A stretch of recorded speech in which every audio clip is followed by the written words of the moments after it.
അസ്സലാമു അലൈക്കും വറഹ്മത്തുള്ളാഹി തആല വബറകാതുഹു. പ്രിയമുള്ള മുഅ്മിനീങ്ങളെ, ആത്മശുദ്ധിയുടെയും ആത്മഹർഷത്തിൻ്റെയും ആത്മസംസ്കരണത്തിൻ്റെയും നിറസാഫല്യവുമായി നമ്മളിലേക്ക് കടന്നു വന്ന പരിശുദ്ധമായ റമളാൻ ശരീഫ്. പടിഞ്ഞാറൻ ചക്രവാളത്തിൽ ശവ്വാലിൻ്റെ പൊന്നമ്പലി തെളിഞ്ഞതോടുകൂടെ പുണ്യങ്ങളുടെ പൂക്കാലമായ പരിശുദ്ധമായ റമളാൻ ഷരീഫ് നമ്മളോട് വിട പറഞ്ഞിരിക്കുകയാണ്. ഇനി ആഘോഷങ്ങളുടെ ദിനരാത്രികളിലേക്കാണ് നമ്മൾ പ്രവേശിക്കുന്നത്. പരിശുദ്ധമായ ദീനുൽ ഇസ്ലാമിൽ അല്ലാഹു സുബ്ഹാനഹു വ തആല നമുക്ക് നൽകിയ രണ്ട് സന്തോഷങ്ങളിൽ അതിപ്രധാനമായ ഒരു സന്തോഷമാണ് ഈദുൽ ഫിത്ർ അഥവാ ചെറിയ പെരുന്നാൾ.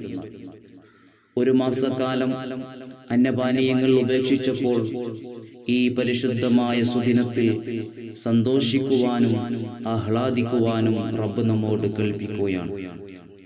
എത്രത്തോളം എന്ന് വെച്ചാൽ ഈ പരിശുദ്ധമായ സുദിനത്തിൽ നോമ്പ് അനുഷ്ഠിക്കൽ പോലും അല്ലാഹു സുബ്ഹാനഹു വ തആല ഹറാമാക്കിയിരിക്കുകയാണ്. പക്ഷേ സന്തോഷത്തിനും ആഹ്ലാദത്തിനും പരിശുദ്ധമായ ദീനുൽ ഇസ്ലാം അതിർവരമ്പുകളും വ്യവസ്ഥകളും നിശ്ചയിച്ചിട്ടുണ്ട്. ആഘോഷമാണെങ്കിലും സന്തോഷമാണെങ്കിലും ഇലാഹി സ്മരണകൾ നമ്മൾ കൈവെടിയാൻ പാടില്ല. ഒരു മാസക്കാലം നമ്മൾ നേടിയെടുത്ത ചൈതന്യം ഈ ഒരൊറ്റ ദിവസം കൊണ്ട് നമ്മൾ നഷ്ടപ്പെടുത്തുന്ന രീതിയിലേക്ക് നമ്മുടെ ആഘോഷങ്ങൾ, നമ്മുടെ സന്തോഷങ്ങൾ മാറാൻ പാടില്ല.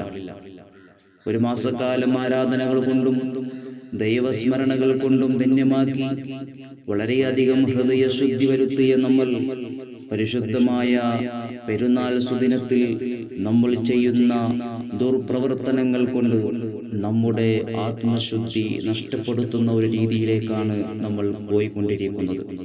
വളരെയധികം ശ്രദ്ധിക്കേണ്ടതുണ്ട്. പരിശുദ്ധമായ ഈ സുദിനത്തിൽ നമ്മൾ ചെയ്യേണ്ട ഒരുപാട് സൽക്കർമ്മങ്ങളുണ്ട്. ഈ പെരുന്നാൾ സുദിനത്തിൽ ഏറ്റവും കൂടുതലായി നമ്മൾ ചെയ്യേണ്ടത് മഹാനായ അബീ ഹുറൈറ റളിയല്ലാഹു തആല അൻഹു പറയുന്നുണ്ട്, ഖാല റസൂലുള്ളാഹി സ്വല്ലല്ലാഹു അലൈഹി വസല്ലം സയ്യിനു അയാദകും ബിത്തക്ബീർ. ഈ പരിശുദ്ധമായ പെരുന്നാൾ സുദിനത്തിൽ നിങ്ങൾ തക്ബീർ കൊണ്ട് അലങ്കരിക്കണമെന്നാണ് മഹാനവറുകൾ പഠിപ്പിക്കുന്നത്.